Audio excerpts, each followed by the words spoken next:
حکوومەتی هەرێم پێی وایە گەر نەود ڕادەستی بەغدا بکات ناتوانێت خەرجیەکانی خۆی دابین بکات.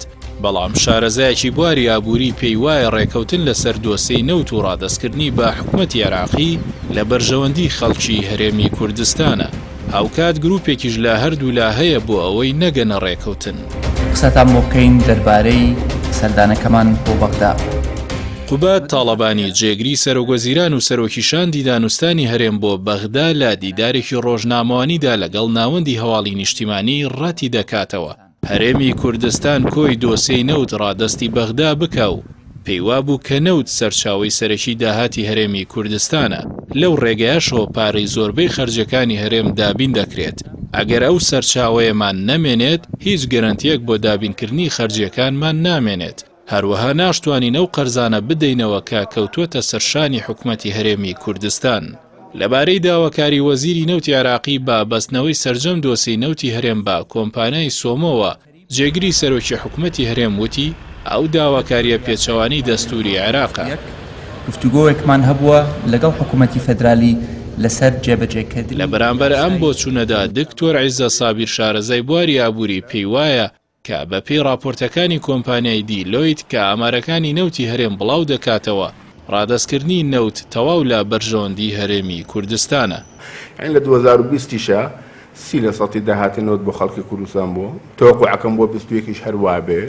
دکتۆر عیزەت لە سیمینارێکدا بەراوردێکی هەردوو ساڵی 2019 و 2013 کردووە کە لە یەکەمیان هەرێم پشتی بە داهاتی خۆی بەستووە و لەوەی دووەمیشیان لە بەغداوە پارەی بۆ نێردراوە و ڕایگەاند.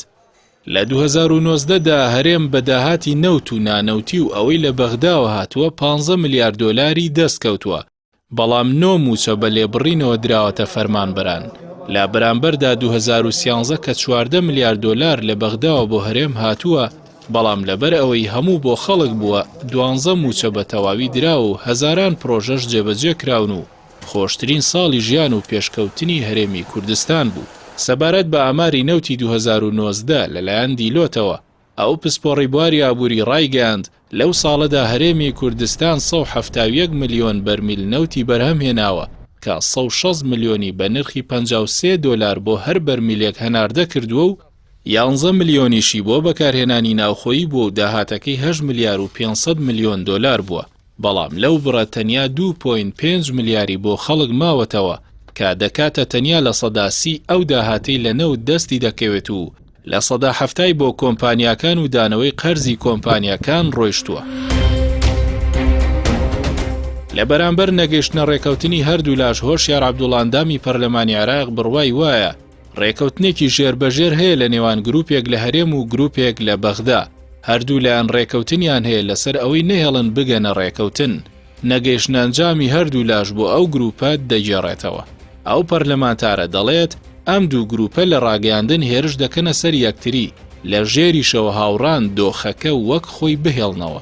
هەر کات دەرفەتێک هەبێ بۆ ڕێکەوتن تێکی دەدەن.